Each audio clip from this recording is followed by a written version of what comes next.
Phone பண்றீங்கன்னா கண்டிப்பா நம்ம மிஷனை மறுபடியும் ஸ்டார்ட் பண்ண போறோம்னு நினைக்கிறேன். அந்த கடவுளுக்கு தான் நன்றி சொல்லணும். கடவுளுக்கு நன்றி? ஒரு பழமொழி சொல்லுவாங்களே, கேட்டது இல்லையா வருமா? தன்னைத்தானே காப்பாத்திக்க தெரிஞ்சவங்களுக்கு தான் அந்த கடவுளும் உதவி பண்ணுவான். அன்னைக்கு பைத்தியம் மாதிரி நடிச்சு என்ன நான் காப்பாத்திக்கலன்னா இந்நேரம் ஜெயிலுக்குள்ள நான் கம்பி எண்ணிக்கிட்டே களி தின்னுக்கிட்டு வந்திருப்பேன். வாழ்க குருவே வாழ்க. இந்த ஒரு செயலாளத்தை உங்களை நான் குருவா ஏத்திருக்கேன். இந்த விஷயத்துல உங்களை நான் பாராட்டி ஆகணும். நீங்க பிறந்ததும் 1000 கிரிமினல்ஸ் இறந்து போயிருப்பாங்க. நான் அவ்வளவு பெரிய கேடியா? நீ என்ன புகழ்றியா இல்ல அவமானப்படுத்துறியா? சார், அப்படியே நீங்க போட்ட பிளான் உண்மையிலேயே பிரமாதமா இருந்தது. ஆனா அப்ப எனக்கு முழுசா புரியல.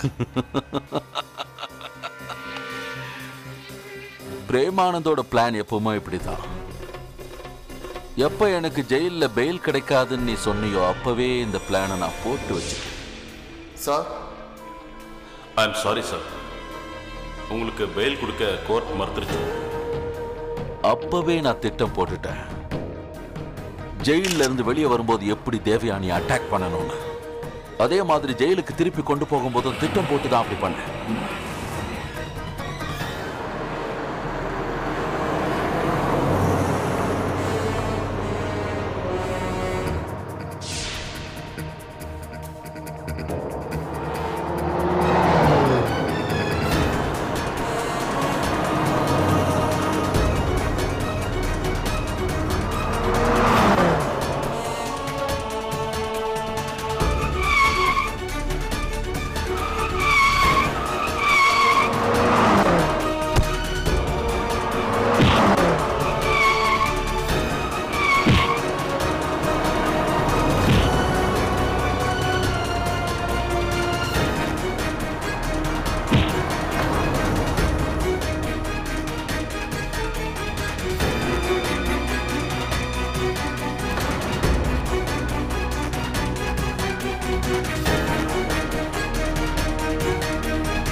பாவம், பிரேமானந்த் எங்க போனார்னு போலீஸ் டிபார்ட்மெண்டாலேயே கண்டுபிடிக்க முடியல.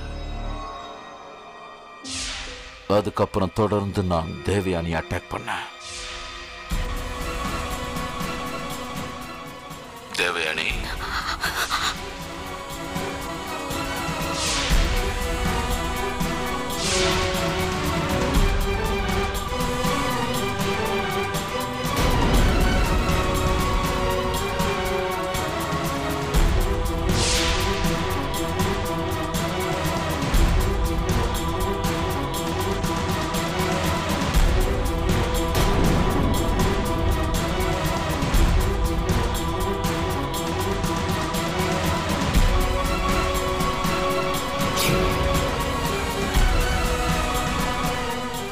அதுக்கப்புறம் நான் பண்ண கடைசி அட்டாக் ஹோலி அன்னைக்கு பைத்தியம் மாதிரி உள்ள நுழைஞ்சு கலாட்டா பண்ணுங்க.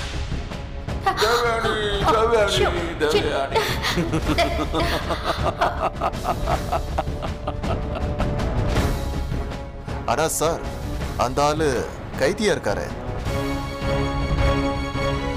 எனக்கு அந்த பிரேமானந்த் மேலதான் கோபம்.